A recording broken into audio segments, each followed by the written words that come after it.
আজ শনিবার 12ই পৌষ 2024 সালের 28শে ডিসেম্বর, মকর রাশি, মকর লগ্ন, ক্যাপ্রিকর্ন সাইনের জাতক জাতিকাদের আজকের দিনটি কিন্তু এক প্রকার বেশ কাটতে চলেছে।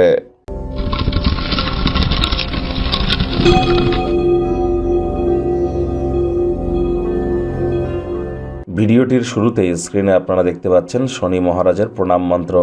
ওম নীলাঞ্জন ছায়া প্রক্ষং রবি সুতং মহাগ্রহম ছায়ায় আগর্ভ সম্ভুতং তং নমামি শনিশ্চরম।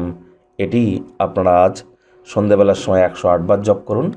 পারলে শনি মন্দিরে সরিষার তেল, নীল মোমবাতি, অপরাজিতা ফুল, ধূপ, বাতাসা এগুলি নিয়ে বা কালো তিল এগুলি নিয়ে নিজের নাম গোত্র ধরে পুজো দিয়ে আসুন, অত্যন্ত উপকৃত হবেন। আজ ব্ল্যাক বা ব্লু কালারের ড্রেস পরিধান করতে পারেন। শনিদেবের চোখের দিকে যেন তাকাবেন না। আজ অবশ্যই আপনারা পারলে কিন্তু সরিষার তেল, বেগুন খাওয়া থেকে বিরত থাকুন এবং সরিষার তেল, বেগুন, লবণ, লোহা এই 4টি জিনিস যেন ভুলেও কিনবেন না। 2024 সাল কিন্তু শনি মহারাজের বছর, আর অন্তিমতম এই 3টি দিনে আমরা যতটা সম্ভব প্রিকশন নিয়ে চলবো, এটি আমাদেরকে বহুলাংশে উপকৃত করবে।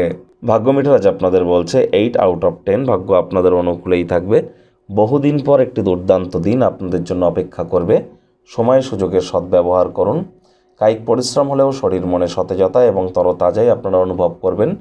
দীর্ঘদিনের পুরনো রোগশোক, অসুস্থতা থেকেও আজ মুক্তি পাওয়ার দিন, পরিত্রাণ পাওয়ার দিন।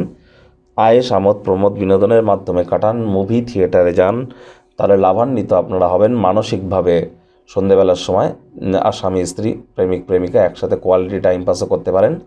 অর্থ সংক্রান্ত কোনো সমস্যার কারণে কাছের মানুষটির সাথে অহেতুক তর্ক বিতর্ক যেন করবেন না। শান্ত মাথায় টাইম ম্যানেজমেন্ট, মানি ম্যানেজমেন্ট সম্পর্কে জ্ঞান বৃদ্ধি করুন। চাকরিজীবী যারা আছেন তাদের অফিসের পরিবেশ এক প্রকার বেশ। বস কলিগদের সাথে ভাব ভালোবাসা বাড়বে, কর্মে গতি অনুভব করবেন। নিজের মেধা, দক্ষতা, ট্যালেন্টের দৌলতে প্রশংসার পাত্রপাত্রীও আপনারা হতেই পারেন। রাজনীতিবিদ যারা আছেন তাদের জনসংযোগ বৃদ্ধি করুন। সমাজে আপনাদেরও পপুলারিটি ইনক্রিজ করবে। শিক্ষার্থী বিদ্যার্থীরা আজ যে কোনো প্রকার পরীক্ষা প্রতিযোগিতায় সফলতা অর্জন করবেন।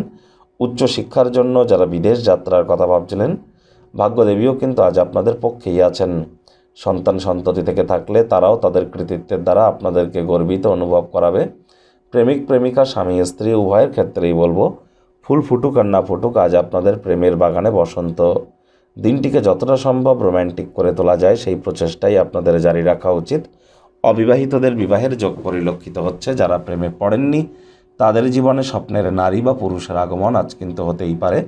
একটু প্রচেষ্টা আপনাদেরকেও করতে হবে। নিকটবর্তী স্থানে ভ্রমণ করার পরামর্শ আপনাদেরকে আমরা দিচ্ছি। সেখানে সেই ভ্রমণ কিন্তু অত্যন্ত মজাদার হতে চলেছে। পরিবারে বাচ্চা কাচ্চা থেকে থাকলে তারা আপনাদেরকে সহযোগিতা করবে।